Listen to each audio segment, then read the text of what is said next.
Calato il sipario, dietro le quinte iniziano le rituali manovre di prospettiva più o meno attendibili. Si comincia già a mettere mano al prossimo copione. Le idee e i progetti non mancano. Agrigento, in fatto di parole, ne produce in quantità industriale. Insomma, si esalta e brilla. Quando poi c'è da passare dalle parole ai fatti, lì allora qualcosa si inceppa, è nel suo DNA. E la fine dell'Acraga se ne è la solenne conferma. La società è fallita e scomparsa dopo 3 stagioni di Serie C nell'indifferenza quasi totale.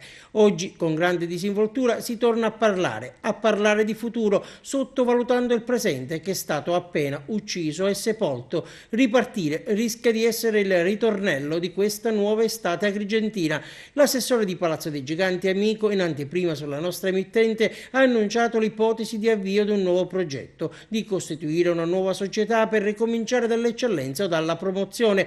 Ma perché allora, la domanda nasce spontanea, non pensarci prima che si celebrassero i funerali biancoazzurri? Se il rimedio c'era, perché aspettare la radiazione? Insomma, Agrigento, con le sue contraddizioni, non risparmia neanche il calcio, il pallone, la fede, la passione di un popolo sportivo e di una città. Avanti il prossimo.